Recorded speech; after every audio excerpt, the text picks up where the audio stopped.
अष्टांग योग क्या है? अष्टांग योग बेसिकली महर्षि पतंजलि द्वारा बताया गया योग है जिसके जरिए कुछ सिद्धियां तथा मोक्ष तक जाया जा सकता है। बेसिकली यह योग सभी लोगों के लिए नहीं है।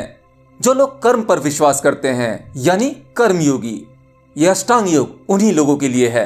अष्टांग योग में महर्षि पतंजलि ने समाधि तक पहुंचने के लिए 8 अंग बताए हैं, जिसमें कि 3 अंग आपके शरीर से संबंधित हैं, यम, नियम, आसन। 3 अंग मन से संबंधित हैं, प्राणायाम, प्रत्याहार, धारणा। और 1 अंग जीव से संबंधित है, ध्यान। और यह पतंजलि के 8 अंग मनुष्य के 7 चक्रों से संबंधित हैं। पहले 3 चक्र मूलाधार, स्वादिष्टान, मणिपुर। यह तीनों चक्र आपके शरीर से संबंधित हैं, यानी यम, नियम और आसन। और फिर 3 आपके मन से संबंधित चक्र अनाहत, विशुद्ध, आज्ञा चक्र। ये प्राणायाम, प्रत्याहार, धारणा से संबंधित हैं। और 7वां आपके जीव से संबंधित सहस्रार चक्र। सहस्रार के बाद मनुष्य शून्य को अनुभव करता है। शून्य का मतलब जहां कुछ नहीं बचता, सबके पार निकल जाता है। बेसिकली व्यक्ति ध्यान योग से यानी ध्यान के मार्ग पर चलकर वह सब कुछ अनुभव कर सकता है जो एक अष्टांग योगी को अनुभव होता है। इसका मतलब ये सभी मार्ग एक ही जगह जाकर खत्म होते हैं, निर्वाण पर जाकर खत्म होते हैं। लेकिन जो व्यक्ति कर्म योगी होता है, जिसे कर्म पर ही विश्वास होता है, उस व्यक्ति को अष्टांग योग के मार्ग पर ही चलना चाहिए। तो चलिए अब जान लेते हैं इन 8 अंगों के बारे में। तो पहला है यम, जो कि संयम से निकला है। इसका अर्थ व्यक्ति के भारी अनुशासन से है। जब कोई व्यक्ति जन्म लेता है और समाज में उसे किस प्रकार रहना चाहिए, ये सब कुछ इसी में बताया गया है। यम के अंतर्गत महर्षि पतंजलि ने ये कुछ 5 नियम बताए हैं। अहिंसा, शब्दों, विचारों और कर्मों से अपनी या किसी और की हानि नहीं करना। दूसरा है सत्य, विचार और व्यवहार में सत्यता। अस्तेय यानी चोर प्रकृति का ना होना। ब्रह्मचर्य यानी ब्रह्म जैसी चर्या। अपरिग्रह, आवश्यकता से अधिक संचय नहीं करना। तो यम में ये 5 नियम बताए गए हैं, लेकिन आज आप अपने आसपास देखो, क्या हम इनके अनुसार चल रहे हैं? नहीं, बल्कि हम इसके विपरीत चल रहे हैं। क्योंकि आज हम जरा जरा सी बातों पर हिंसा करने लगते हैं। जहां झूठ बोलने की आवश्यकता नहीं होती, वहां पर भी झूठ बोलकर काम निकालते हैं। हमेशा काम वासना के विचार हमारे मन में घर करे रहते हैं, लेकिन बहुत समय पहले ये सब कुछ फॉलो करना सामान्य था। महर्षि पतंजलि दूसरे अंग के बारे में क्या कहते हैं? नियम। नियम में भी 5 बातें बताई गई हैं। सोच, शरीर और मन की शुद्धि। संतोष, आप जिस भी परिस्थितियों में हैं उनमें सदा संतुष्ट रहना। तप, स्वयं से अनुशासित रहना। स्वाध्याय, आत्मचिंतन करना। ईश्वर प्रणिधान यानी परम ऊर्जा के प्रति पूर्ण श्रद्धा। अब देखो, हम इन बातों का भी आचरण नहीं करते, क्योंकि आज हम शरीर और मन दोनों से ही अशुद्ध हैं। अगर आप अपने मन को एनालिसिस करोगे तो आप देखोगे कि आपके मन में कितनी अशुद्धियां भरी हुई हैं। यहां पर मुझे कबीर जी का दोहा याद आ जाता है, बुरा जो देखन मैं चला, बुरा ना मिलया कोई, जो मन देखा आपना, मुझसे बुरा ना कोई। संतोष यानी सेटिस्फेक्शन। आज हम किसी भी चीज से सेटिस्फाई नहीं है। हमारा पूरा जीवन अनसेटिस्फाई है। हमें जितना भी मिल जाए वो सब कुछ कम ही लगता है। तप की तो बात ही छोड़ दो। हम अनुशासन की बात तो करते हैं, लेकिन असल में अनुशासन का मतलब ही नहीं जानते। हम अपने आप से ही अनुशासित नहीं हैं। स्वाध्याय, आत्मचिंतन। आज हमारे पास में चिंतन करने के लिए संसार की दुनिया भर की टेंशन है। आत्मचिंतन करने का किसके पास समय है? और रही बात ईश्वर को याद करने की, तो आज हम मंदिर में जाते तो हैं, लेकिन अपने कंधों पर यह संसार की बातें लेकर जाते हैं। दुनिया भर के विचार और परेशानियां जब आपके मन में होंगी तो आपका मन उस ईश्वर पर कैसे लगेगा? क्योंकि हमारे मन का काम करने का तरीका ही यही है। ये मन एक समय पर एक जगह काम करता है, और आपके भीतर तो दुनिया भर के विचार होते हैं, ये वहीं बिजी होता है, तो ईश्वर में ध्यान कैसे लगेगा?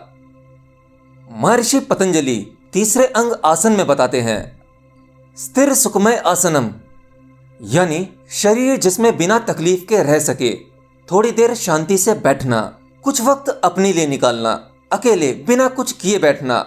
तो क्या आज हम इस भागदौड़ भरी जिंदगी में अकेले कुछ देर बैठ सकते हैं? नहीं।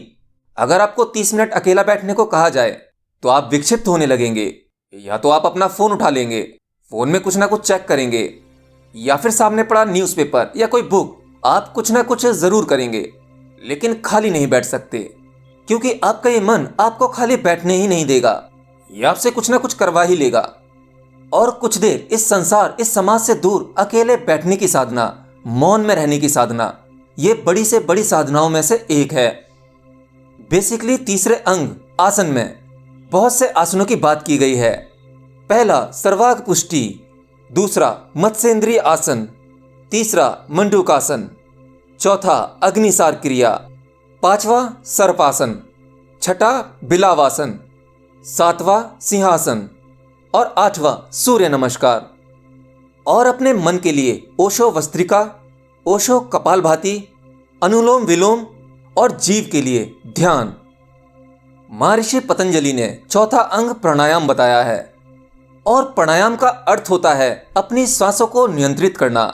और यह चौथा अंग आपके अनाहत चक्र से संबंधित है, और यह श्वास का प्रयोग ही इकलौता ऐसा प्रयोग है जिसके द्वारा आप अपने विचारों को कंट्रोल कर सकते हैं। मतलब ये, जब आप ध्यान लगाने बैठते हैं तो आपकी सबसे बड़ी समस्या होती है उस समय आने वाले विचार नकारात्मक और सकारात्मक कैसे भी हों, है तो वो विचार ही। और जब तक आप विचार मुक्त नहीं होंगे, आपको कभी समाधि घटित नहीं होगी। महर्षि पतंजलि पांचवा अंग बताते हैं प्रत्याहार, और इस प्रत्याहार का अर्थ है कि हमारे इस शरीर में पांचों इंद्रियों द्वारा जो ऊर्जा इस्तेमाल हो रही है उसे बाहर खर्च ना करते हुए अपने ही भीतर संग्रह करना। इसे प्रतिक्रमण भी कहा गया है। और जब आप प्राणायाम करने लगते हैं तो आपको समझ में आने लगता है कि आपके शरीर की इंद्रियों द्वारा इस्तेमाल हो रही ऊर्जा किस जगह खर्च हो रही है, आप कहां कहां गलतियां कर रहे हैं, इन सब का बोध आपको होने लगता है।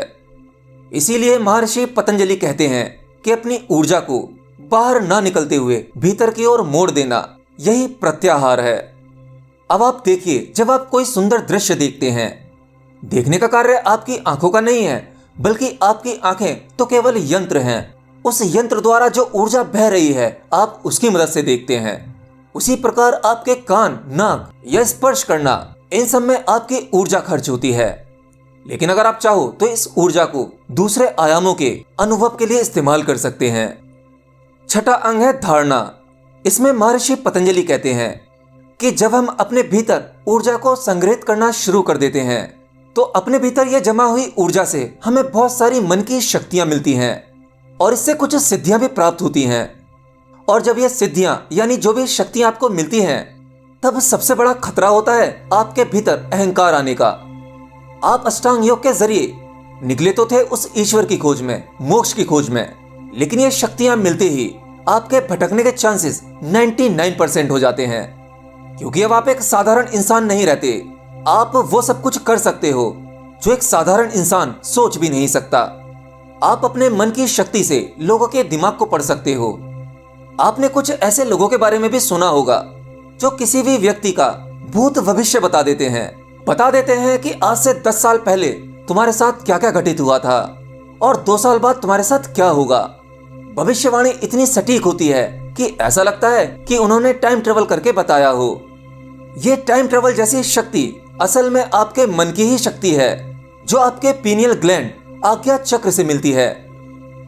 धारणा के संदर्भ में आपको ध्यान रखना चाहिए कि जो ऊर्जा आपके भीतर है, जिसका आप इस्तेमाल कर रहे हैं, उसका पॉजिटिव इस्तेमाल होना चाहिए। अगर आप अपने भीतर ऊर्जा को जानने लगते हैं तो इससे खतरे बढ़ जाते हैं, क्योंकि विचारों की वो ऊर्जा आप जैसा विचार करेंगे वो सूक्ष्म जगत में वैसा ही संदेश भेजेगी और आप अस्तित्व में वो चीज ला देंगे। जैसे आप अपने आसपास घटित होती हुई कोई भी बुरी चीज देखते हैं तो आप इमेजिन करने लगते हैं कि अगर मेरे साथ ऐसा होगा तो मुझे किस प्रकार बचना है। अब यह मैसेज आपकी ऊर्जा के जरिए उस यूनिवर्स तक पहुंचता है। यूनिवर्स यानी सूक्ष्म जगत में। अब वहां पर इस मैसेज की कुछ इस प्रकार कोडिंग होगी। यूनिवर्स सोचेगा कि आपको इस बुरी घटना का अनुभव करना है, इसलिए आप इसके बचाव के लिए कुछ तरीके ढूंढ रहे हो और संभवतः उस तरह की घटना आपके साथ घटने के चांस ज्यादा हो जाएंगे। इसीलिए जब एक साधक ध्यान करता है तो उसे मन की कुछ शक्तियां मिलने लगती हैं। बेशक वो उसके बारे में ना जानता हो, लेकिन उसके द्वारा सोची गई बातें सत्य होने लगती हैं। तो इसलिए हमेशा सोचो कि मेरे भीतर बैठा वो जीवात्मा, वो कभी भी गलत कर ही नहीं सकता। सब कुछ पॉजिटिव होगा। अगर आपका मन साफ होगा, शुद्ध होगा, अच्छा सोचोगे तो सब कुछ अच्छा होने ही लगेगा। लेकिन ऐसा सब कुछ साधारण व्यक्तियों के साथ नहीं हो पाता, क्योंकि वह अपने भीतर की शक्तियों को नहीं जानता, तो उसका उपयोग भला कैसे कर पाएगा। 7वां अंग, ध्यान। ध्यान आपके सहस्रार चक्र से संबंध रखता है। अब इस ध्यान के लिए कोई विधि नहीं है, क्योंकि इसमें आप कुछ कर ही नहीं सकते। ध्यान तो अपने आप ही घटित होता है। इसमें करने जैसा कोई तरीका, कोई विधि नहीं है। असल में ध्यान करना या ध्यान सिखाना, यह शब्द ही गलत है। ये तो जब घटता है तो बस घट जाता है। यह आपके चाहने से भी नहीं घटेगा। बस आपके हाथ में इतना है कि आप ध्यान में जाने के लिए मार्ग खोज सकते हैं। इसे सिंपली आप ऐसे समझ सकते हैं, जैसे आपको नींद ना आ रही हो और आप सोना चाहें, जबरदस्ती सोना चाहें, तो आप सो भी नहीं पाते, क्यों, है ना? लेकिन आप उसके लिए मार्ग बना लेते हैं। आप एक आरामदायक बिस्तर का इंतजाम कर सकते हैं, उस पर आराम से लेट सकते हैं, अपने शरीर को शांत पड़ा छोड़ सकते हैं। ये सब कुछ केवल रास्ता है। नींद तो अपने आप ही आती है, वो अपने आप घट ही जाती है। वो आपके हाथ में नहीं है। आपके हाथ में तो केवल रास्ता है, मार्ग है। चुनना ना चुनना अब वो आपकी मर्जी है। तो ध्यान के इस प्रयोग को करते करते जब आपके भीतर सब कुछ शून्य हो जाता है, किसी भी प्रकार का कोई विचार नहीं होता, तब ऐसे में आपके भीतर सहस्रार चक्र में एक परम ऊर्जा उतरती है। उसी अनुभव को ध्यान कहते हैं। और इस अनुभव को शब्दों में बताकर किसी को करवाया नहीं जा सकता। और इस ध्यान में जो आनंद आपको प्राप्त होता है, वो इस संसार का नहीं होता। ये संसार और संसार की वस्तुएं इस प्रकार आपसे छूट जाती हैं, जैसे कोई पका हुआ फल पेड़ से अपने आप गिर जाता है और वो मुक्त हो जाता है। शुरुआती चरण में कुछ ही सेकंड के लिए आप ध्यान का अनुभव कर पाते हैं और ये ध्यान फिर टूट जाता है। किसी भी विचार के कारण या किसी ने कोई आवाज दे दी, ध्यान टूटने की कोई भी वजह हो सकती है। सामान्यतः सबसे बड़ी वजह आपके विचार होते हैं। और ध्यान के गहरे अनुभव के बाद, समाधि के बाद जो घटता है वह होता है शून्य। अब आपके द्वारा जो भी कुछ होगा वो आपके द्वारा नहीं होगा, बल्कि उस परम ऊर्जा के द्वारा होगा। और यही बात भगवान श्री कृष्ण अर्जुन को समझाते हैं कि तू केवल अपना कर्म कर। ये मत सोच कि यह कर्म तू कर रहा है, बल्कि तेरे द्वारा ये कर्म मैं कर रहा हूँ। इस ब्रह्मांड में सब कुछ मेरे द्वारा संचालित हो रहा है। तो इस भूल में मत पड़ कि इसमें तू कुछ कर रहा है, तेरा कुछ योगदान है। नहीं, तू तो केवल नियमित मात्र है, चुना गया है।